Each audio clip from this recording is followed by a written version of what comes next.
Welcome back to my series on running and meditation, where I discuss the topics that I've been thinking about on my long runs. Lately I've been reading about the philosophy of Stoicism, and on my long runs I've been reflecting on Stoicism and how to use it in my daily life. This is my penultimate episode on Stoicism. I have another one planned that's going to be a much bigger project, and I'm not quite sure how to tackle it. But in my long runs lately I've been thinking about the topic of taking action as a Stoic philosopher.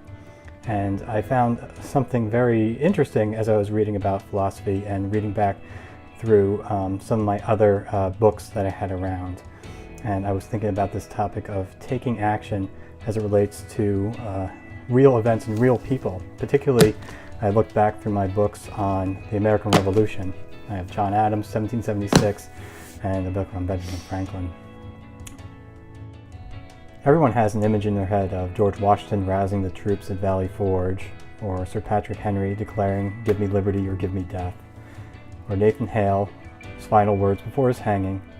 But did you know they were all inspired by the same person? Marcus, Portius, Cato, I can't pronounce any of this, but we'll call him Cato. Most people call him Cato the Younger, which is a badass name. I mean, like, if I dropped a rap album and called myself Cato the Younger, you'd all buy my hit single, trust me. So this is what happened. A play had come out about Cato the Younger called Cato, a Tragedy, which was really popular just before the Revolutionary War, and everybody was talking about it and writing about it and quoting it back and forth.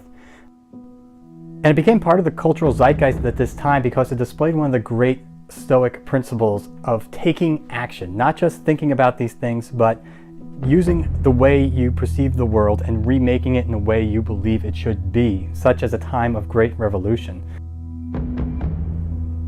Why people were inspired to take action and fight for something they believed in, like toppling a monarchy. George Washington enjoyed the play so much and thought it was so important that he staged a production of it at Valley Forge for the common soldiers.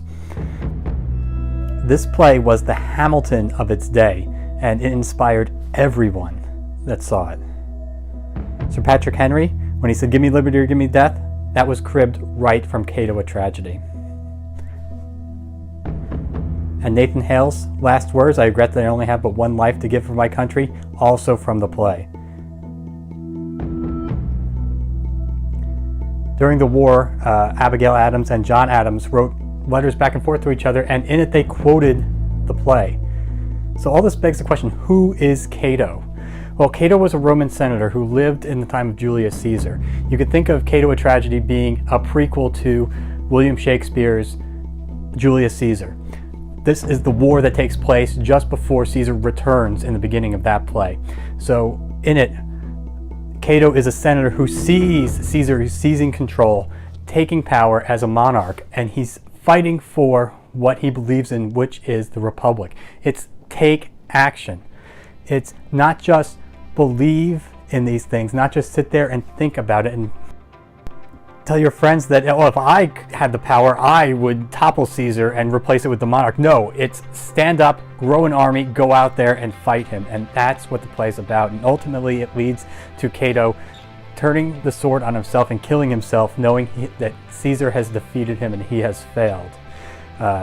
Suicide was a big thing back then, especially among the Stoics. Not recommended for anybody here. That's just how the play ends. But Cato's life and his death and his passions and pursuits in life inspired that play hundreds of years after his death.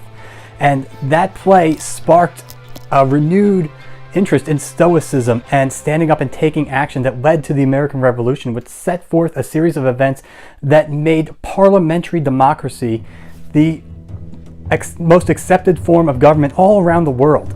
And that's pretty damn good, Cato the Younger. Thank you for watching. If you enjoyed this video, please consider a small donation to my charity that I'm running for this fall in the New York City Marathon. It's an organization that sponsors youth programs and outdoor events for children. Thank you.